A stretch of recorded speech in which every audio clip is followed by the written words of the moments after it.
শয়তান তো জিনদের একজন, জিনরা কি শয়তানকে দেখতে পায়? প্রশ্নটা আসলে প্রথমেই শুদ্ধ হয়নি। এই জন্য যে শয়তান জিনদের একজন এটা নয়, জিনরা সবাই শয়তানেরই সন্তান। জিনরা সবাই শয়তানেরই সন্তান, অর্থাৎ যত জিন আছে সব ইবলিসের সন্তান। তো এই জিনেরা একে অপরকে, জিনদের মধ্যে যারা ইমানদার যারা, তাদেরকে শয়তান বলা হয় না। এবং অনেকে ইমান এনেছে, আল্লাহ তাআলা কোরআনে কারিমে তাদের কথা উল্লেখ করেছেন যে আন্নাহু কান রিজালুম মিনাস ইয়ারজুনা বি আন্নাহু আন্না লামিন ওয়া আন্না লাম্মা সামিনাল হুদা আমান্না বিহি। আমরা যখন হেদায়েতের কথা শুনলাম, ঈমান এনেছি। অন্য আয়াতে অন্য সূরাতে আল্লাহ তাআলা সেটা বলেছেন যে ঈমান ওই সারাফনা ইলাইকা নাফারাম মিনাল জিন্নি ফাকালু ইন্না সামি'না কুরআন আজাবা ইয়াহদি ইলা রুশদি ফাআমান্না বিহি ওয়া লা নুশরিকা বিনা আহাদা। তো তারা হেদায়েতের কথা শোনার পরে ঈমান এনেছে।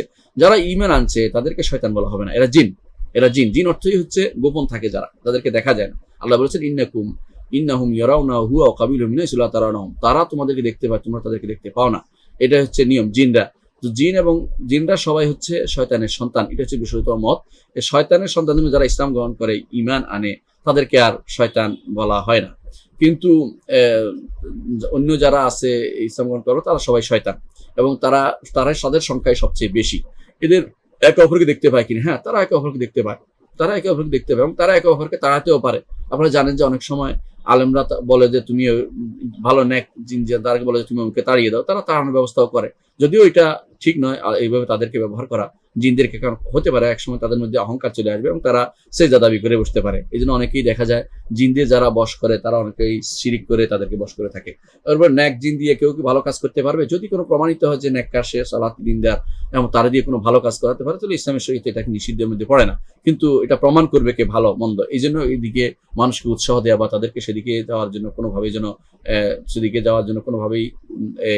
উৎসাহ না দেওয়া বা সেদিকে যাওয়ার জন্য কাউকে অনুমতি না দেওয়াই উচিত। কারণ রাসূলুল্লাহ সাল্লাল্লাহু আলাইহি ওয়াসাল্লাম ইচ্ছা করলে সেই যুগের সমস্ত জিনকে বলতে পারতেন যে হে জিনেরা, তোমরা যারা আমার ঈমান এনেছো, আমার উপর আসো, তোমরা আমার সাথে এই করো সেই করো, কিছুই বলেন না তিনি। অর্থ হচ্ছে তাদের থেকে কোনো রকমের সহযোগিতা না নেওয়া, এটা হচ্ছে ওয়াইজ কাজ। এবং তারা যদি উইলিংলি কাউকে সহযোগিতা করতে চায় ভালো কাজের মধ্যে, তো তাদের বিরোধিতা করার দরকার নেই, তারা সহযোগিতা করুক।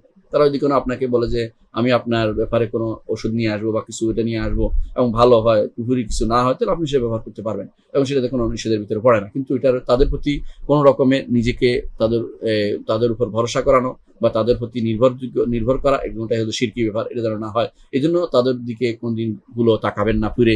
তারা কি করছে তাদেরকে তাদের ভাবে থাকতে দেন, আপনি আপনার মতো দিন নিয়ে থাকেন, এটা হচ্ছে শরীয়তের বিধান। ওদের মধ্যে আপনার মধ্যে কোনো আত্মীয়তা হতে পারবে না, এদের মধ্যে আপনার সাথে কোনো এই জাতীয় রিলেশন হতে পারবে না, এবং এই জাতীয় সম্পর্ক তৈরি না করাটাই উচিত। দেখুন কোরআনে কারিমে আল্লাহ তাআলা উল্লেখ করেছেন যে কি করতো জাহিলি যুগে, এরা কি করতো, বিভিন্ন উপত্যকায় যেত।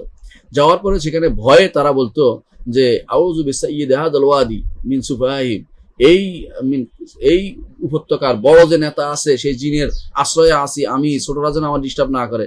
এটা তো শিরক ছিল।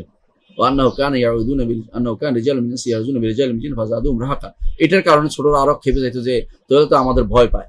সাধারণত ভয় পাইলে জিনেরা একটু বেশিই ধরে।